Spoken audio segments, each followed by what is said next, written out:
Fatepura breaking પાટવેલ road પર ખુલ્લી ગટરનું કામ અધૂરું છોડી કોન્ટ્રાક્ટર ફરાર, સરપંચ ઉદાસીન. ફતેપુરા ગ્રામ પંચાયત હદમાં પાટવેલ રોડ ઉપર ખુલ્લી ગટર બનાવવાનું કામ છેલ્લા 20 દિવસથી અટકી પડ્યું છે.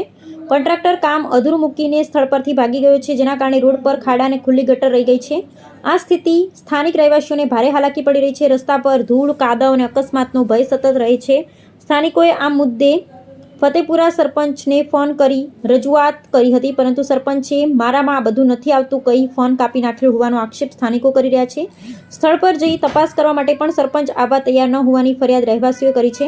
ખુલ્લી ગટર અને અધૂરું કામ બંને જાહેર આરોગ્ય અને સલામતી માટે જોખમી છે. સ્થાનિકોએ તાત્કાલિક તાલુકા વિકાસ અધિકારી અને જિલ્લા વિકાસ અધિકારીને રજૂઆત કરી કોન્ટ્રાક્ટર સામે કાર્યવાહી અને કામ પૂર્ણ કરાવવાની માંગ ઉઠાવી છે. રિપોર્ટર જિગ્નેશ પ્રજાપતિ. સર્વે ગ્રામજનો ફતેપુરા ગામમાં પોલીસ સ્ટેશન રોડ વિસ્તારમાં વસવાટ કરીએ છે.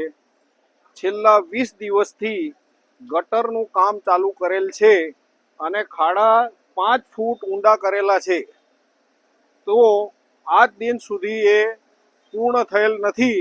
આના લીધે કોઈ પણ જાતની એને સેફટીની વ્યવસ્થા કરેલ નથી, બેરીગેટ બાંધેલ નથી, કોઈ આડાસ મૂકેલ નથી.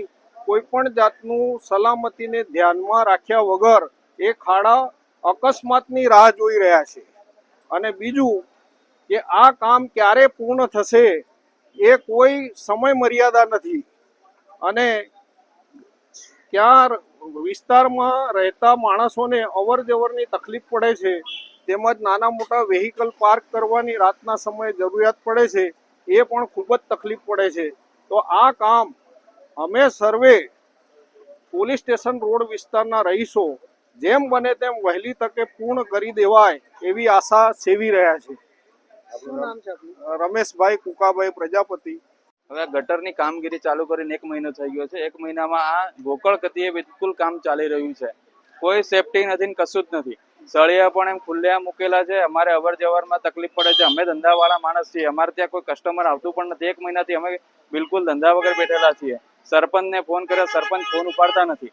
વારંવાર કહેવા છતાં હવે અમને કહે છે કે આ કામગીરી અમારામાં નથી આવતી, R&D માં આવે છે એવું કામ કહેવામાં આવે છે. હવે સરપંચ થઈને અમને એ વખતે રોડ ખોદ્યો ત્યારે નોટિસ આપવા આવ્યા, પણ હવે કહી રહ્યા છે કે અમારામાં કામગીરી નથી આવતી. તો સરપંચ શું કરવા ઉભા થયા આવા?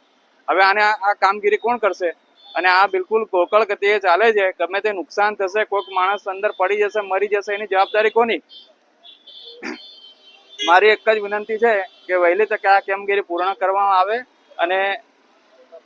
અને વરસાદ પડશે ત્યારે આની શું પરિસ્થિતિ આવશે? અહીંયા બિલકુલ પાણી ભરાઈ જશે અને અહીંયા કોઈક પડી ગયું તો એની જવાબદારી કોની? મારી એક જ વિનંતી છે કે આ વહેલી તકે આનું કામ પૂર્ણ થાય એવું આ થોડા ધ્યાન પર લેવા વિનંતી છે. મારું પ્રજ્ઞેશ પ્રજાપતિ. રોડ ઉપર રોડનું કામ અગાડી કર્યું, ત્યાર પછી આ ગટરનું કામ કર્યું. ગટરનું કામ 1 માસ અગાઉથી ગટર ખોદેલી છે અને કામ ધીમી ગતિએ કામ કરી રહ્યા. સળિયા ખુલ્લા છે, ફરમાં થોડાક મારી જાય અને કાલે અમને અવર જવરમાં તકલીફ થાય અને ઘણી વેપાર ધંધામાં બી ઘણી અસર પડે એવી છે. તો આ ગોકળગાયની ગતિએ કામગીરી ચાલે છે. ના, નથી. સ્થાનિક લેવલ પર રજૂઆત કોઈને નથી કરી. આજે પહેલી રજૂઆત કરી. સરપંચને મૌખિક 2 દિવસ અગાઉ કીધું, 2-3 દિવસ અગાઉ મૌખિક કીધું. ફોન કરેલો, આ લોકોએ પણ ફોન કોઈ ઉપાડતા નથી. સરપંચ એવું કેવું એમ. કોણ ઉપાડતું નથી? સરપંચ સરપંચ કોણ ઉપાડતું? હા, અમારા પેલા પ્રજાપતિભાઈ.